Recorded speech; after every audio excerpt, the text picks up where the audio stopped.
Margarita. Fucking, how we going? Fucking welcome to this week's episode of the After Party Podcast. My name's Connor Maroney. I'm joined by my shit cunt co-host, Andy Hudson, and a very special guest today, Queensland Reds and Sunwolves legend, Eddie Quirk.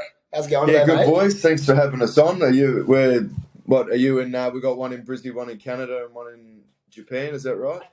One in Japan. Yeah, we're all over the fucking shop, mate. Saturday night here, I'm getting on the beers, so mate, it's a perfect way to start it. It's about 9 o'clock here, so it's probably time for me to get on the beers as well. Yeah, mate. Speaking of which, yesterday, you played a game yesterday. We had a trot against the Docomo team.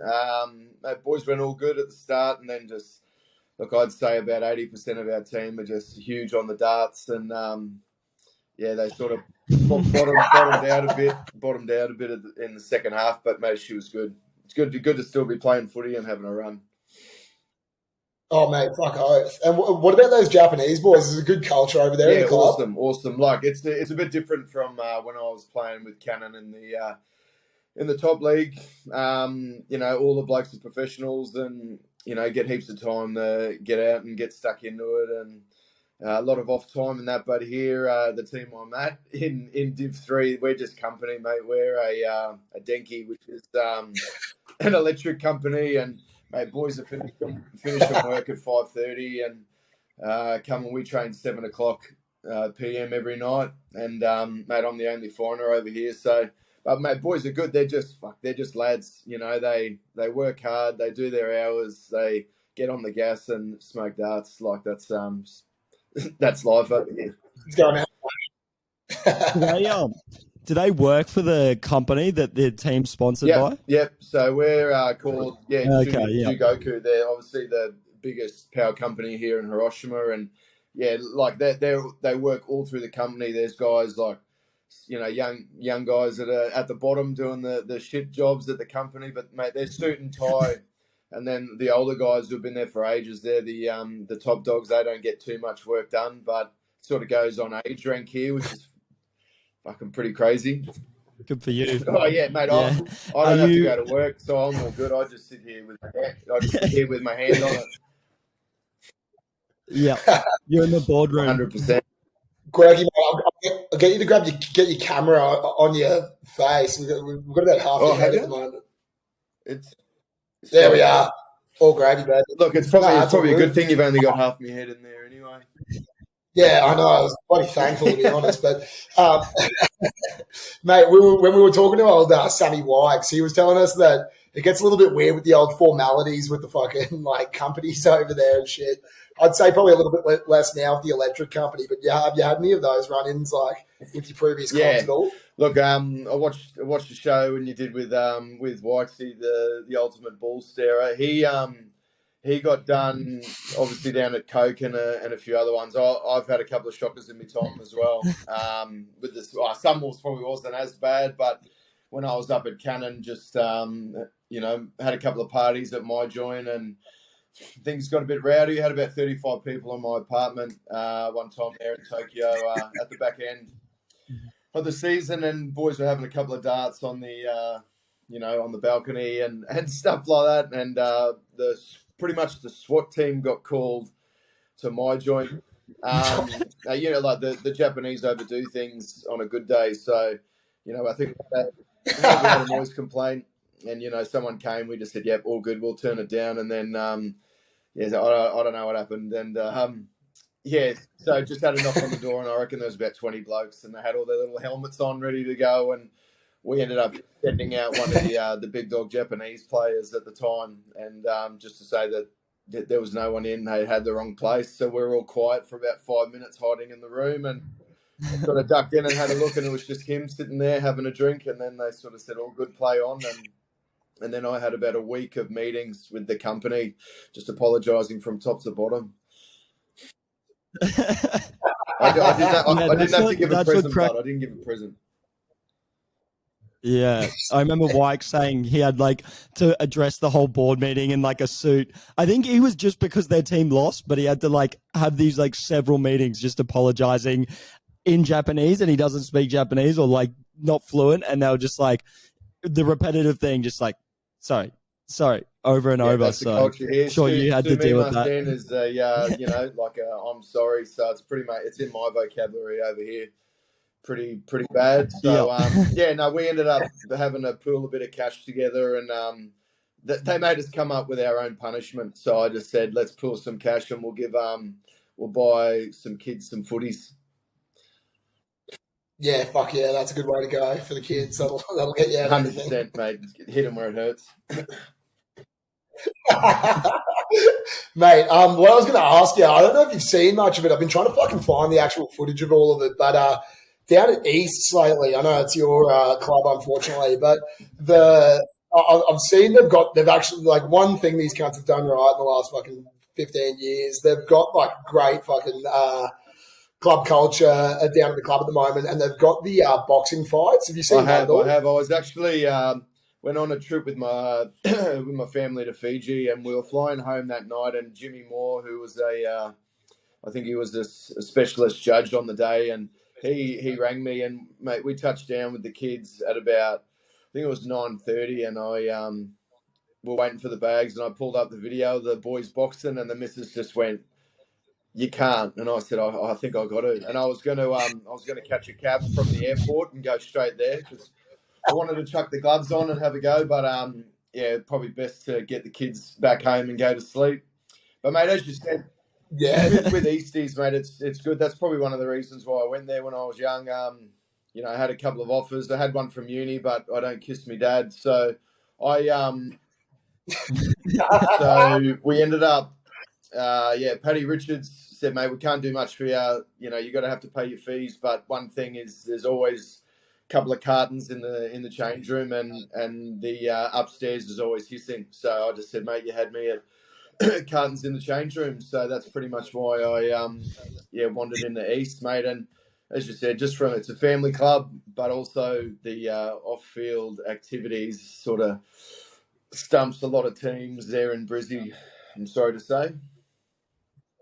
Yeah, mate. No, you don't have to tell me twice. Old fucking UQ can't do anything. It's like a fucking church. But mate, with if you were to be bringing your talents back to East and stepping in the ring, who would be your call out of fucking Queensland footy if you were to get in the old East octagon? Just anyone in general, or yeah, who would you like to out of the most beat the piss out of? Oh, mate, I'd love to do sort of an interstate fight. I'd love to fly Bowie Robinson up from country New South Wales. We had a real good relationship. We used to tuck into each other a fair bit as well, and I know that'd probably draw a crowd too. Low breeds getting it on after a couple of sherbets, mate. I reckon it'd be a good watch. Yeah, I think that'd be a ripper. And speaking of which, we actually have a segment here called Pisshead with a Footy Problem.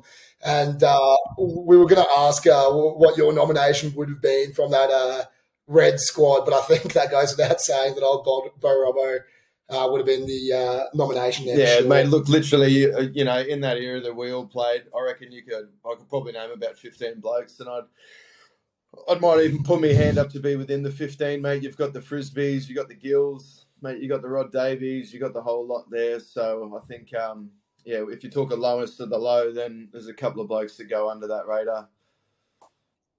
For sure. Oh, mate. Well, we'll usually bring it back a little bit and go through the career. And, mate, it all started out at State High, if I'm not wrong there. What year did you graduate? Was that 2008, 2009? So I went to Iona all the way through and then had an option to go to State High for swimming, actually. Didn't go to footy and went for swimming and didn't swim, just played footy. So sort of did the flipperoo on them there and had a pretty good run from there on. Went sort of schoolboys and that didn't really work out at the start. I think look, you guys have probably seen it. Get a few cards every now and then throughout my career, a lot of reds and yellows. But I think I punched someone in the schoolboys Queensland New South Wales game, got sided, and they just sort of said, look, no more chances. And then that next game, in the first minute, I real bad spear tackle and got red carded. So they sort of said, look, you won't play schoolboys, but you can yeah, we'll let you play Aussie A, and you'll just get that one-off game, and that's it for you. You're done. So played that game, and then they picked 2 blokes to go on tour, and I ended up getting picked on that, and we went to Tonga and New Zealand, and then ended up getting the golden boot in that New Zealand Aussie game. We were the first team to win in New Zealand soil, and then it sort of just took off from there, like sevens and straight in the Reds. Debuted quite early, in and out Reds and Easts and that, and made my way through. Yeah, nice, Sounds mate. like- Also, just to mention on that one there as well, I think I'm pretty much the only bronze boot winner on that list that did fucking nothing. Hey, it's all good, mate. If you've got it, to put it on the fucking mantelpiece, put it on the shelf, mate. It's one of the names on that. It's pretty cool to see. Yeah, and then me. Don't sell yourself short, bud. Mate, I won't. Yeah, Ahud, what do you got there, mate? Oh, no, I was going to say, sounds like the spear tackle was the one of your best career moves you've ever made. Started it all, really. 100%. Mate, I love the middle. Don't regret it. I love that stuff, mate. I still, even on the weekends, still getting stuck in and having a couple of scraps. So that's just the way I've always played. So I've never stopped doing that. Yep. Yeah, and around that time as well, I know it was probably a year or two after you, but I was going to ask, so I think State High ended up fucking sharing a premiership between like 3 other schools, and then throughout the years, it's happened time and fucking time again. What are your thoughts on a fucking GPS finals? Because I reckon it's completely fucked that at the end of the year, you can almost go undefeated, and then you got to share a fucking title with some other pricks. I reckon there should be a full semi into a GF. Yeah, mate, I completely agree. Like, if they want to keep pumping school footy up, and majority of the schools, they've got the funds, and they got the crowds and everything like that. If you're gonna, mate, how good for Brizzy school footy would that be to have that system? I reckon it'd be huge, because we drew one, and then, mate, you always hear, as you said, like every year there's a draw and that, but it might be Nudgy might beat TSS at the start, and then TSS win it at the end. So it's just they got to keep meeting each other, and it's only going to be good for school footy. And I reckon you sort of do it for like a 16s and a seconds and a first. You get a bit of a round robin thing going. And what would be sick about it is, like, obviously there's only a certain amount of weeks in the school term. Like, it would go into the holidays. So no one's got school. Like, it's just purely rugby. Like, you could literally spend the whole day out there, do it on a Friday even. Mate, imagine like over here, it's insane. So university rugby here in Japan is bigger than Super, and bigger than like international rugby over here. Like these blokes or these unis are getting like 50,000 to their games here at uni. Like, it's just do or die here. Like, all the people talk about is, for the boys, like, what uni did you go to? We went to Tokyo on this one, and like, it's just a badge of honor. It's almost like a step down coming to the companies from uni. And so, like, and it's actually pretty cool to see. So, even though Japan's fucking got it backwards, but mate, as you said, imagine filling Suncorp with schools and having that round robin thing, like just at the start of the holidays. Imagine, like, as if every school wouldn't just send everyone out there just to go. Oh, it'd be mental. It'd be absolutely off its head. Needs to happen. Oh, sorry about that, Phils. But keep chewing. Yeah. Mate, so fucking after school, like, shoot off into the Reds. I'm sure at the time it would have been so sick, just with the players floating around at the time in the squad. What was sort of your first couple of years with them? That was good. We had a real good group in our academy in that first year, and I think when I was home last time in my break, I was actually doing the forward stuff there at out of Ballymore with the academy. So it was actually full circle kind of stuff. And then I think you would have been a part of it too, mate. They went to that national gold and all that shit like that, and they ended up, there was like 100 people in each state, and I think that just that was just a waste of cash. But I think probably the best part of it for us, and in our academy group, it was sort of like me, Jake Schatz, Liam Gill, Slipper, Lance, Morahan, Aiden Toa, Ben Tapawai, like, so everyone in our year, that next year, was playing super. So like we all spent a year just getting like, you know, smashed, trying to bulk up, you know, working on our skill, getting drip fed into the Reds, you know, training, and like we'd play a couple of trials and then dip back out. A few of us were playing sevens, and then we all just transitioned really quick. But as like a whole group, and then that group sort of stayed on for years. So, and then I think they went all the all the unions went away from that, which I thought was a bad call. They're sort of back to that now. And so, and then we just, it was such a good culture at the Reds at the time. You know, because we were all like similar age. You know, you had like the Quady and Willie era, you had a couple of the old bulls, and then majority of us were real young. And it was just good. Like we'd be training, we'd be chewing the fat in the car park till 7, 8 at night, and then go get dinner. And, you know, we'd play, we'd have a good win, and, you know, your group would go out on the piss, and you'd end up running into everyone anyway, and there'd be about 35 out of the 40 squad out there at Fridays down up the back of the stairs. So, and it was just a good time. You know, everyone was in. Yeah, I was going to say, like, during that time for you boys, like, surely even, like, heading out on the piss and stuff in Brizzy after the chip in 2011, like, the town must have been fucking electric. Yeah, it was pumping. There was a couple of boys that just sort of lost their lolly a bit. I think, well, might have been in there, but, yeah, that was, well, not that I really remember. I know that Gilly, he really put his hand up there for a couple of weeks. And, it was awesome. Like you guys probably... You would have been there and seen it. Like we were just averaging like 40K crowds every week. Like it was just the norm. Like Union was hissing. It was so good to see, and then obviously it sort of dropped off in time. Yeah. All right. What are your thoughts on the current Reds at the moment? I mean, it's good. Like we've got a good young squad. Like there's plenty of talent floating around, but fuck, there's something that just feels like it's not happening in this whole Super Rugby thing at the moment. Like, we get, obviously, half-decent crowds. The players are fucking good.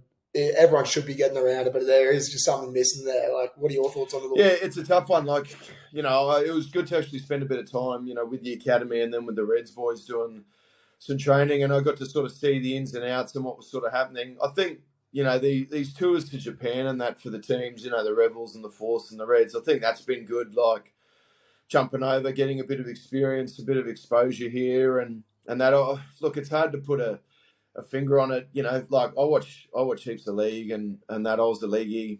I played a lot of league growing up and yeah, rugby, and it's hard to, they just do it so well, like they capture that culture and they get it done. I think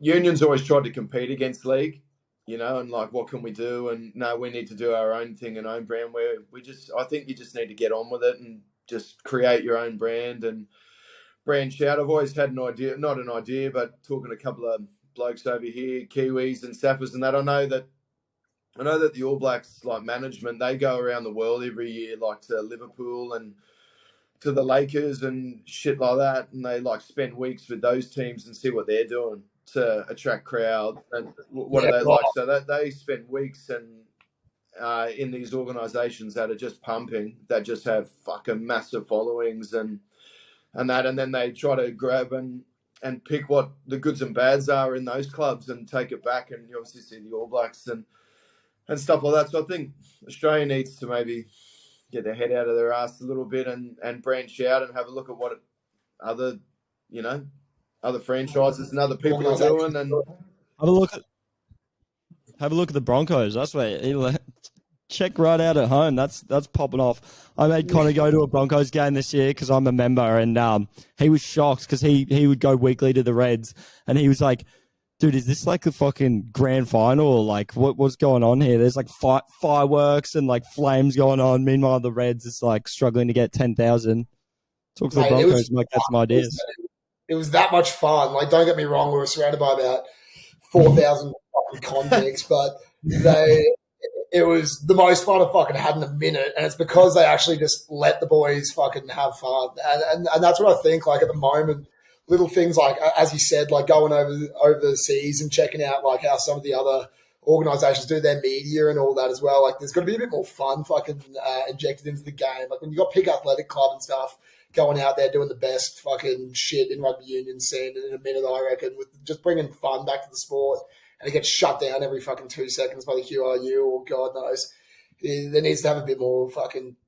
Like, we're not fucking gentlemen at the end of the day, half of us, so we shouldn't fucking have to act like a 24/7. Yeah, you can't just chuck a nice coat and some chinos on a bunch of low breeds and say that we're all good. And I'm in that category, but mate, I completely agree with you. Just like I remember talking to Wogsy about it. Like, there was over here that there's nothing at home, and Wogsy said it too with you blokes, and Pig Athletic obviously done a bit on there too.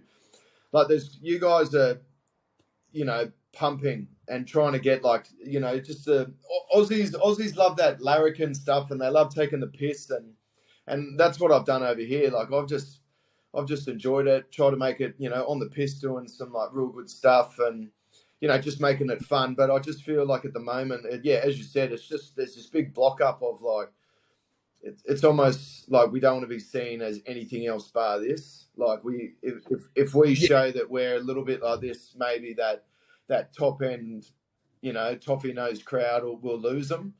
But you'd rather grab the, like, I know playing, I'd rather have 50 young blokes on the gas giving me shit on the field, and like kicking off. Like, that's what I've always loved. I always used to love playing Kiwi teams. If you're on the bench and you're warming up, mate, like, I just cop it, like, and it would just be all time, like.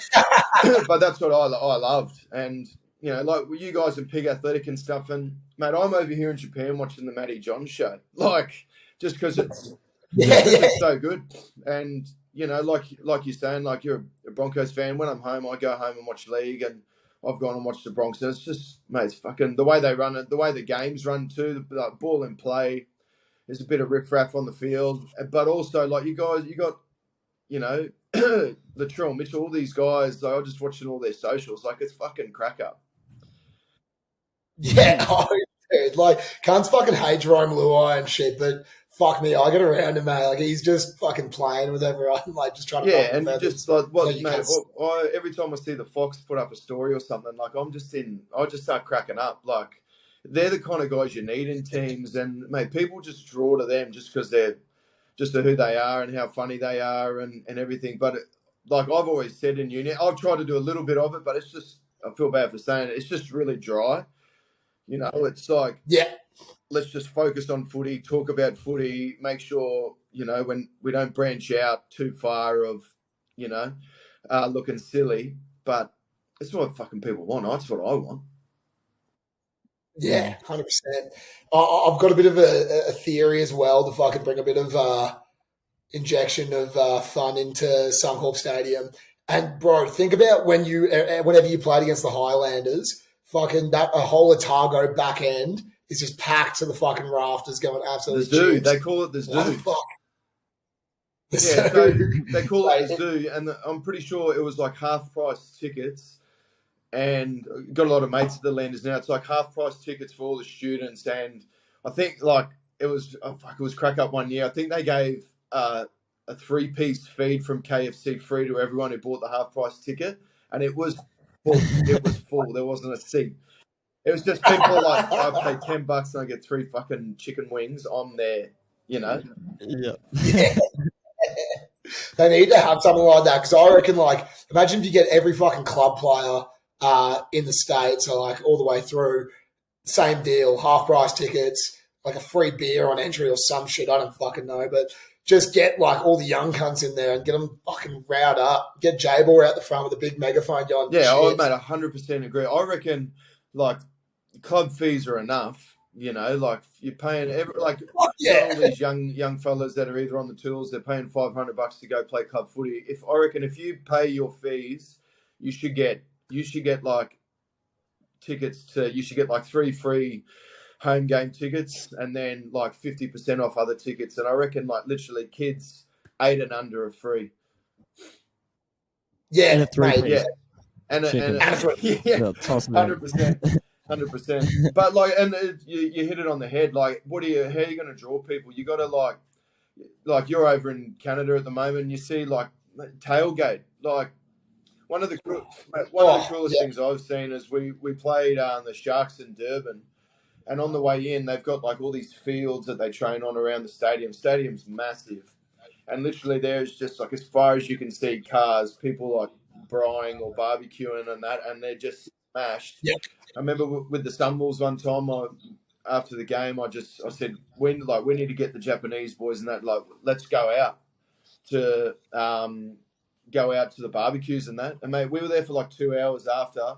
Walked out, mate. The boys just scattered everywhere, and people were just handing us beers, mate. Like Japanese boys were just eating meat with just all these African dudes, and like, but it was so cool. And they like their stadium's always full, but like that's what they do. Like they just say like, "Oi, car park's free.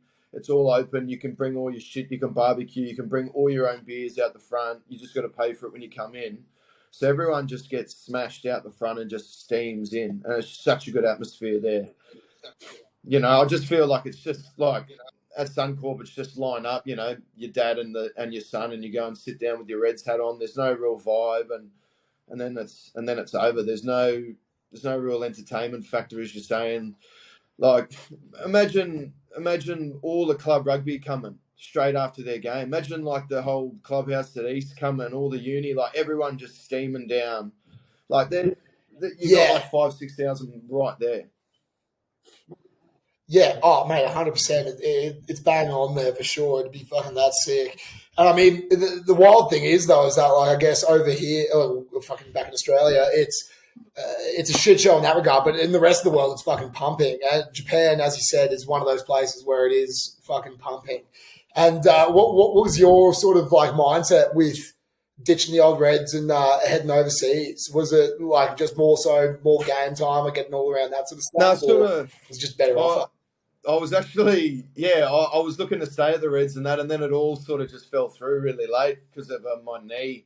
And so I thought I was going to stay, and then, just sort of got left out there. And was you in there still at the time? Link he ducked off. So Richard Spindle was there. And so I was looking to stay. I wanted to stay, and then, sort of just contracting and all that kind of Zaz fell through. And it was actually quite late in the piece, and I didn't have anything. So I was actually looking for work at home. Yeah, so I was looking around for work. I just bought an apartment. So I was going, fuck, I can't even pay me mortgage, and sold my car and everything like that. So it was starting to get pretty hairy there. And my manager rang me, he said, mate, I just got one offer for you. It's from a team in Japan. They're going to do super. I don't know what it's going to be. I don't know who's in the team. Like, no one's signed. Would you consider it? And I was just like, oh, mate, I've got nothing. Yeah, let's go. So I was the first ever to sign, and I just jumped on a plane like late December. We had a week and a half pre-season, and that was that first season of Sunwolves. And that's still the best year of footy I've ever played and I've ever been a part of. Ever. What I was thinking about with that as well, and I was thinking about before we did the potty, and one of my good mates, Ben Keys, is in the AFL at the moment playing at the Crows. And he was sort of in a similar sitch at the Lions, shoots down to the Crows, gets on a rookie contract. Now he's like in the fucking top 4 players, making bank. And he, one thing that we always talk about is like how good you can get and like prosper when you get away from your hometown a little bit. I feel like there's so many distractions and all that sort of shit at home, whether you think there is or not. How much like just getting the fuck out of Brizzy and getting away from all the fellas and going somewhere where I guess at the time you probably would have just been locked into footy. How much did that help fucking locking in and getting better? Yeah, massively. Like, I just put it down to, like, comfortability. Like, when you think about it, like, I was comfortable at home. You know, I had my family, had, like, all my mates. Like, it was just, things were easy. Like, you sort of get stuck in your routine and, you know, another contract. You know, I was just like, yep, another 2 years, sweet, going well, playing good footy, love Brizzy. All my mates are here, out on the, you know, always heading out on the piss, shoot up the coast. Like, things are easy when you're at home and that. And I think I was just real comfortable. And then when, like, things didn't work out, as you said, with your mate down the Crows, I took a leap, and I was just, when I got there, I was just like, fuck, I just got to make this work. Like, that's just plain and simple. Like, this is it. and you've got to make it work. And a lot of those foreign boys at the Sunwolves too, like they were all in similar positions, coming like from New Zealand and Africa and stuff like that. They were like, it was actually, a lot of them are my real good mates now, and they were all in similar positions. They were like, fuck, I had nothing. Like, this is it. So, and I think that's why we all enjoyed it so much, just because it was just a bunch of blokes who were just on the ropes, just going, fuck, how good. But footy, like, a pretty crazy story. One of the Fijian boys, he Mark Hammett, the coach, who was the old All Black player for Crusaders, and the hooker, mate, he's a legend. He did this thing, you know, what's like, why are you here, and what's the best thing and the worst thing that's ever happened to you in your life? And mine was that I was born with red hair, but I just one yeah, sorry, mate, sorry about that. Yeah, one of the boys, he was from the islands in Fiji, and you know, a lot of the boys are like, oh fuck, I didn't have a job, and you know, you grew up in Auckland and all this shit, went to all the, you know, this prestigious college, fuck all that stuff. And he was like, oh, look, I lost one of my kid was born and she passed away and a couple of weeks ago. And then I was getting deployed to Iraq with the Fijian army. And he goes, oh, this contract popped up. So I thought I'd take it. And we're sitting there just going like, oh, fuck. Holy here fuck. I am. I can't pay me mortgage on my apartment in Brisbane. And yeah. Got red hair. And I got red hair. So it was actually pretty cool to put it in perspective. Like a lot of the guys there, it was like do or die for them, you know what I mean? And that year was unreal. We had so much travel because we're in the South African conference as well. So we were spending like 6 weeks over there. And I don't know if you've heard about what goes on over there. She's pretty shaky at some times, but then on the flip side of things, it's like amazing, cheap, you know, piss is cheap, food's cheap. And then we had the Japanese boys that had never, ever left Japan. And then we're touching down and on a bus in the middle of Joburg, one of the most like ruthless places in the world. And so we're geeing all the boys up, all the Japanese boys, saying that they're going to, we're going to get them set up and they'll get stabbed and we're going to, all this kind of stuff. So a lot of them actually didn't leave the hotel, but mate, like it was just, it was some of the best, like, you know, I don't know if Wikesy said it, but it was like the best years of my life with the Sunnies. For sure. One of the things I was going to say, you touched on Durban. Was that one of your favourite places to go in South Africa? Because I've heard that's a bit of the touristy spot. Like it's got the coastline there. No, doesn't Cape it? Town. Cape Town's the one. Yeah. That's where you want to get. Okay, there's a couple of good joints that I probably can't name because people will either look it up or go, oh yeah, I know what you fellas are up to. But mate, Cape Town's awesome down at Camps Bay. Like what happens in Cape Town stays in Cape Town. That's what I've heard. Mate, yes, hit the nail on the head there. But like there's a couple of spots there down in on the waterfront there where it's just like it's fucking mayhem. You know, like it's when the boys are going out, you got to go out with security and stuff. But it's sort of like everyone gives each other a kiss on the lips on the way out and hopes they make it back kind of mentality. Yeah. But you know what one of the most fucked stories is from South Africa that I always think about is I think it was like 2015 or 16 even, like it was a couple of years after me, and the Toowoomba Grammar Boys, they did a tour over in Joburg and they all went out, like they were all like 17, all went out on the night out. I'm pretty sure about 10 of them got arrested. And all I was thinking was like, fuck me, you know how close you were to just death? Mate, like, so when you're in Joburg, especially, like when you play, you don't stay in Joburg just because you can't. Like you just can't. But you're on the bus and you have a police escort every time that you're in Africa. So it's like 2 or 4 bikes and a car in front, bikes on the side and that, and you don't stop at the lights, like you're just hissing through. And you go through Joburg City and it's just like there's nothing there because it's just overrun by gangs and that. So you're just cruising through, just seeing like burnt out cars and all this kind of shit. And you just piss into the stadium and it's packed and you just like in play, get on the bus, out, like get out. Yeah, get in, and get out. We got the security boys, there's Rhino and Cuban, and they're obviously carrying pistols and stuff like that. So you've always got to roll out with them if you're going out. So been in a couple of hairy situations over there. Oh man, I could imagine. Me and Ahad did a pod yesterday, and threw out Pisshead with a footy problem. It was more so fucking crackhead with a footy problem.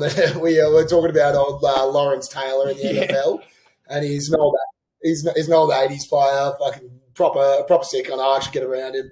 That's the thing with the Pisshead with a footy problem. They're an ugly bunch, but we have a soft spot for them. You know, like fuck their problems. You know what I mean? That they were doing the good work out there. That's it, mate. I've always been an advocate for do whatever you want.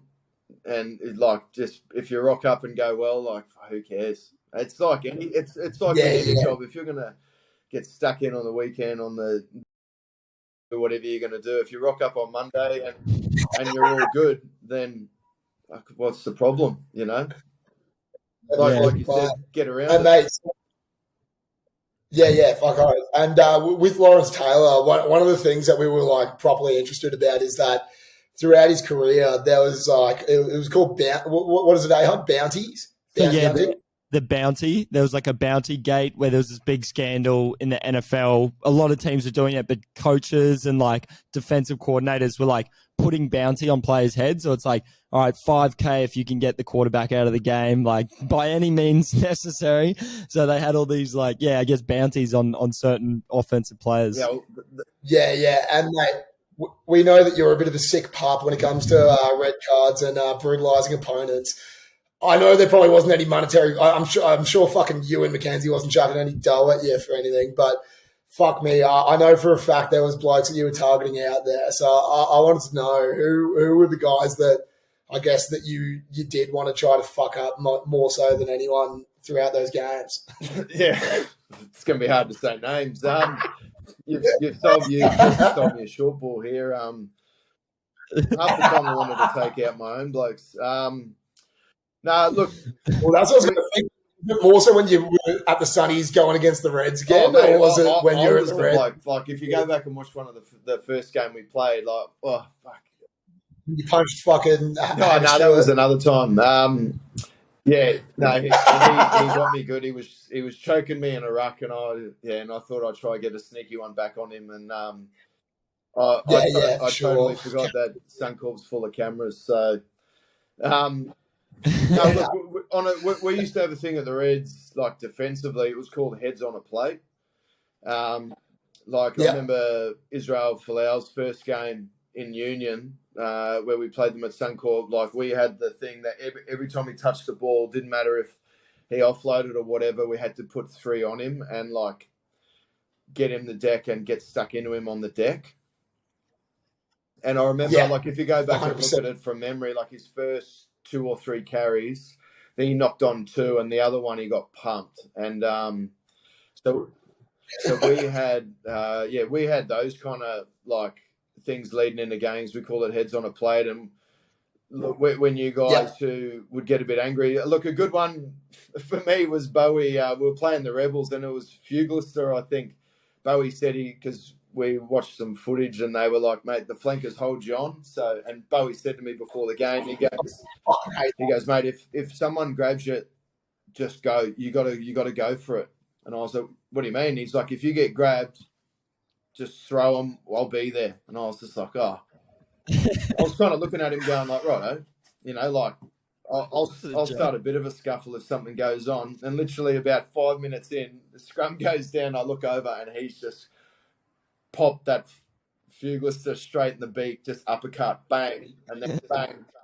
And, I remember that. I came steaming round, and I think I ended up getting pumped by about 5 people. But there was that kind of stuff happening. But yeah, if Bowie was going to do something, he'd do it. So that was always the best thing. But no, look, the way I play now, I just run around just trying to get people angry, and I do kind of some weird stuff when I'm playing my mates. So I'll grab them on the old fella or up the doot and I usually undo blokes' laces, or I do some weird stuff. Hey, try to get guys, pull guys' pants down, just make things a bit awkward. Yeah, fuck oath. Mate, so I guess now, so throughout the Sunwolves career as well, what I was thinking, obviously it looked like it sounds like it was the most fucking fun ever. And with two things I was going to ask. One thing, I remember Alex Horan went over for a little stint, and he said one of the wildest things for him was like on the field, there's about 6 fucking translators out there. Yeah, it's hard. And that was probably one of the cool things too. So I remember one of the years on like, at one time we had, predominantly Japanese guys. We had fresh guys from the islands in Tonga, had a Fijian guy, had a Pommy, 2 Georgians, South Africans talking Afrikaans to each other, and then you had the Aussies and Kiwis. And we're all in a huddle, and it's all getting translated by one guy. And I just looked around the circle. I was just like, what the fuck? This is like the UN. But that was the cool thing. Like, everyone got along. I can honestly say, through my 5 years there, I didn't meet, there wasn't one guy who I was like, fucking this guy's a bit of a dickhead or a wanker. Like, everyone was awesome, And think about that difference, Georgians and Japanese together.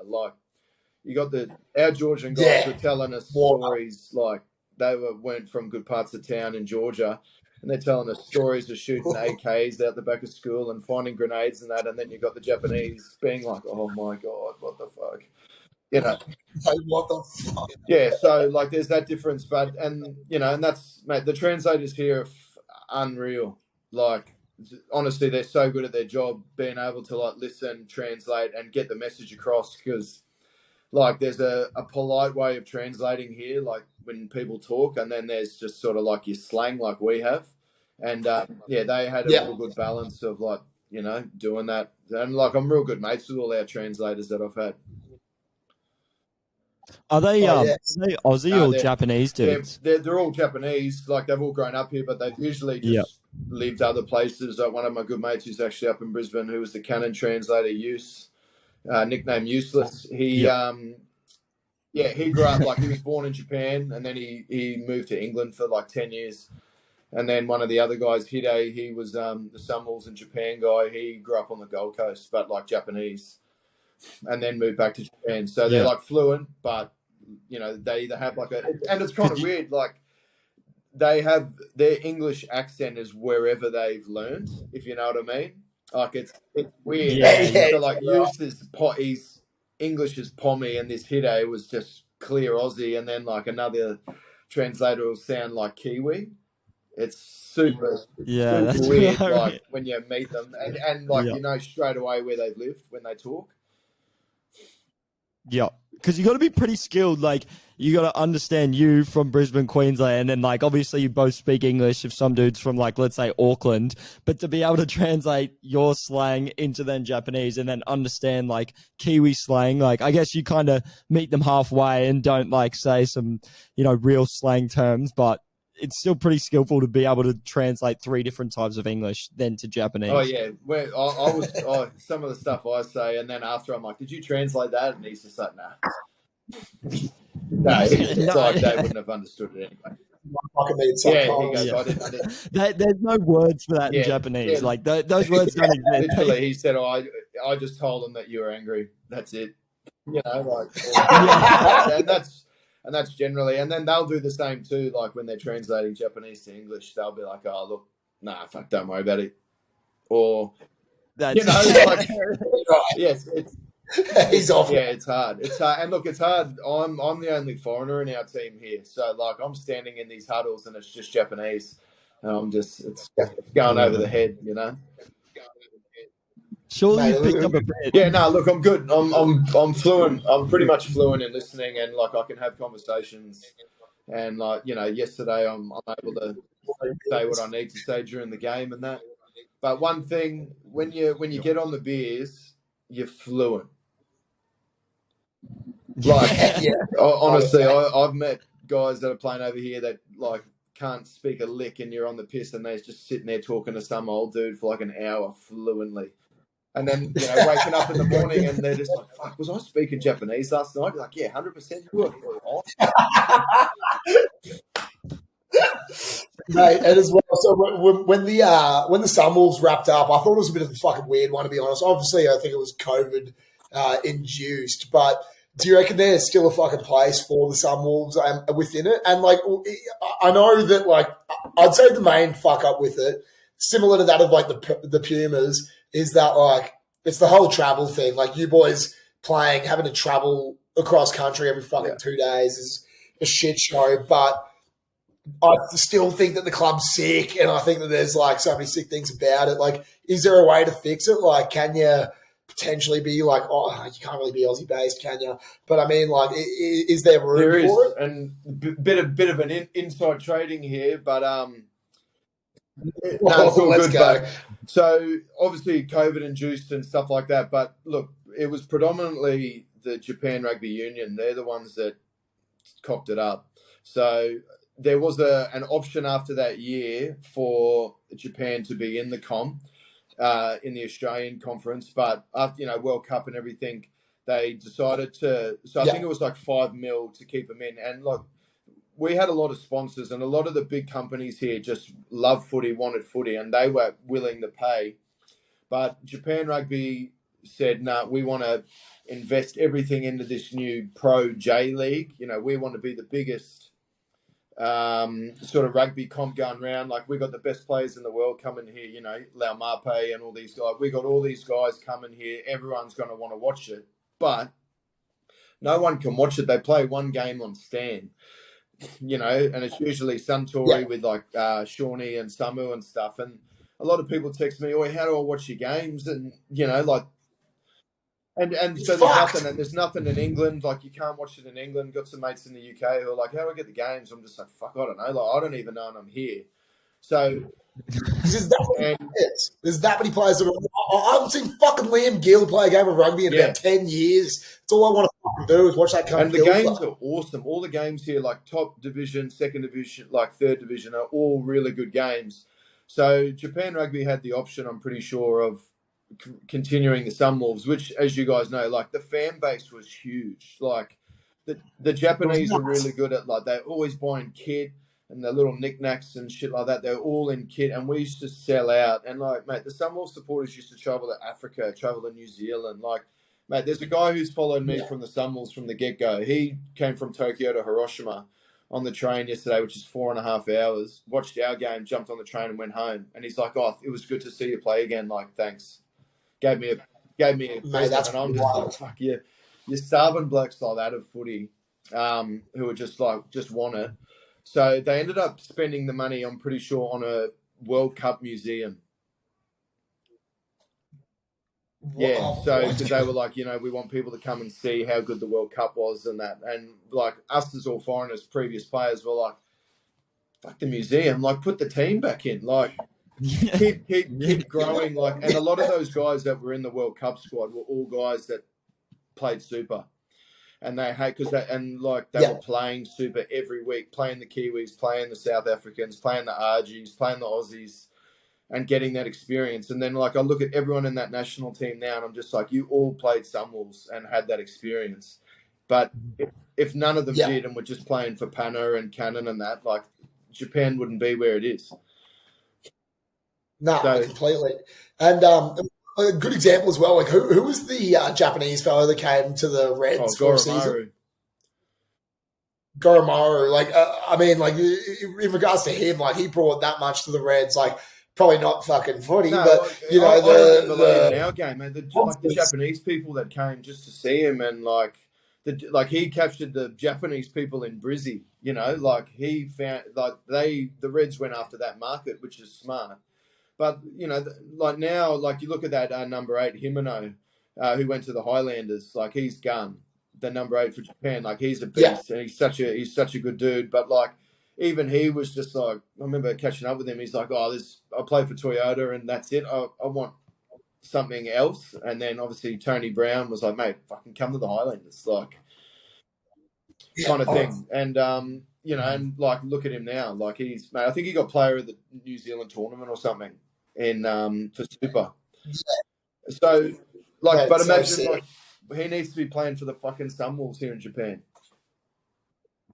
Yeah. All right. So what's the go with the Sunwolves now? Is the team I had a bit of a meeting with the GM guy. I don't know if again, probably wasn't televised last year, 2 years ago. They did a Sunwolves team versus Japan at the back end of the season. So they rang me up and said, I know this season's finished, but we want you to captain the Sunwolves against Japan, mate. And we had I think it was 55,000 at the game. And mate, everyone was in there because it was almost marketed as the last ever Sunwolves game. And mate, they're and it was actually kind of weird. Everyone was supporting the Sunwolves over Japan. Yeah, it was kind of cool. Everyone had their Sunwolves jerseys on, and it was such a good game, real close game, and it just especially after that, I had to do a speech, and I was just fuck. I was kind of a bit pissed off because I was just fucking idiots. Look at this. Yeah, look at this is if this is fucking it. Why? Yeah, look exactly and it wasn't in Tokyo. It was down south, a bit, and so.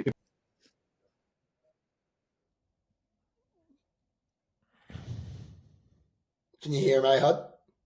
I think it's dropped. Sorry, back. And it just sort of made me it sort of upset me in a way because I was just man, you're gonna cut all this younger generation that would want to come through to aspire to play footy, and they don't get to have that growth, and then you're starving the fans who are willing to pay money and buy merch and make money and do all this stuff just for this league, Yeah, 100%. Mate, are you able to qualify for fucking the national team now? I was. So I did my 5 years and had a chat to Jamie Joe and all that. Obviously, had a big knee injury in that TARS game, and so I was looking to get qualified. But then because I played sevens, I don't think the ARU just didn't sign off. Oh, really? Yeah. So and then I ended up going home during COVID, and then because I got locked out pretty much and spent a lot of my time had to restart again. So it was kind of a bit messy on a few fronts and all that, but it wasn't made easy. So I sort of just had to make the call and just I'd rather go home and that's so disappointing, but fuck, it's life. I've had a good time over here. I'm still here, which is good. Mate, that's it. As long as money's going in the pocket, we're all happy here. There's no fucking money coming in our pockets. Fuck. But mate, we'll finish off with our final segment. It's been one where we've heard some of our finer stories, if you will. It's usually just me talking about getting fucking arrested in foreign countries, but it's what happens on tour. And my belief is that there's always been the saying, what happens on tour stays on tour. However, I believe there's also an expiry for that as well, where the stories must get let out just for the purity of rugby's development. So, mate, I'm sure there's probably a fuckload that you definitely can't fucking say on the internet. But at the same time, there's got to be at least one that's got to get out. Yeah, fuck, put me on the spot here a bit. I'm just trying to think of times of remembrance and that. We've had some shockers in Singapore. I think it was one. Sunwolves tour in Hong Kong was pretty good, pretty bad. We had a win over there, and a lot of the boys went out, and we got sort of caught in the slums out there, and had to sort of make our way without getting. Yeah. Look, one thing I would say, we did a trip to Bali, a big crew of us, and crew consisted of, it was sort of myself, Aidan Toa, Rod Davies, Mike Harris, Luke Morahan, Jake Schatz, yeah, Gilly. So who else?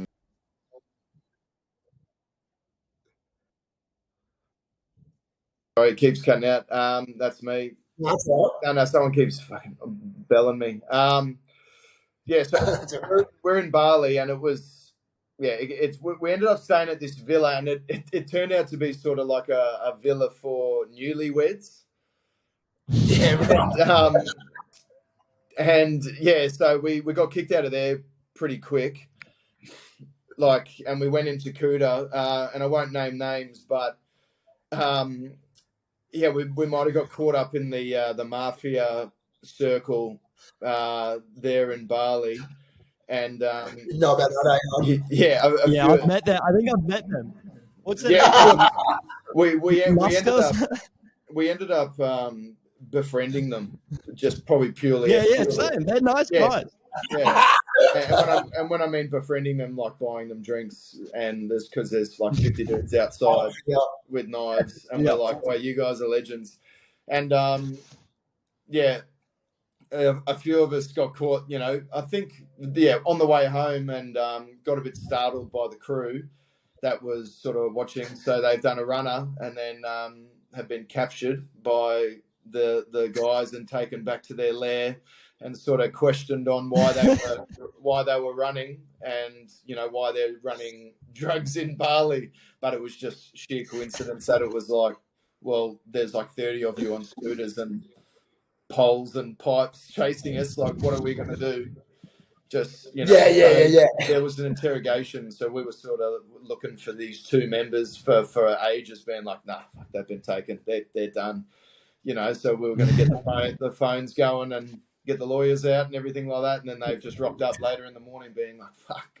So we've it's been an interesting night with the Balinese mafia, and we're actually really quite closer than ever, and we ran into him at the pub the next day, and it was all good. Yeah, they're not bad guys. I've met them. They show me. We're like showing my friend like their Glock, and they're like, "Yeah, we run Seminyak," and they're like, "Look at this gun that we have." And my friend was like, "Oh, this is so cool." I'm like, "Dude, get the fuck away from this. This is just a situation." Yeah, how good's this, and how much money do you need? Right, alone. Like that's the rule when you're in a bad situation in Africa and that, like. Money's king, you're just like, and then you want to drink or like, oh, here's $20. They're like, oh, thanks, mate. And you're just like, please don't kill us. Yeah. Yeah, I don't even think he was showing the gun. I think it was a threat, but my friend was too dumb to realize. He was like, oh, this is cool. He's like, no, I'm threatening you. I'm trying to rob you. Yeah. And look, obviously we've had some shockers in Africa too, just like sheer how cheap liquor is, and you've got a whole team, and look, rugby's king over there too. So like the Reds and the Sunwolves out at the pub or the club is it can get real messy, and and that's not that we did anything bad, just loose behavior and that. But so like it was just hairy situations all the time. When people enter a room and you're like, we need to not be in this room. That just would happen all the time. And then you look around and you're just like, you've got Frizz and all these dudes just hanging from the rafters. You're just like, oh fuck. Just going, oh no. Oh mate, with that we'll get out of your ear. But mate, thank you very much for fucking coming on. We appreciate it heaps, and bringing the fucking stories as well, which is absolutely cracker.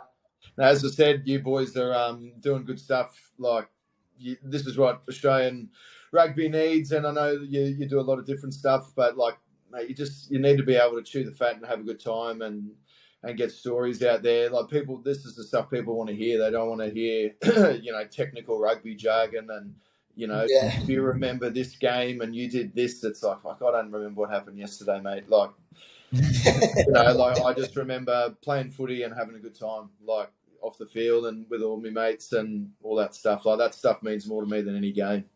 So you guys are doing unreal stuff. Fuck yeah, cheers to that, mate. Appreciate it. Everyone listening as well.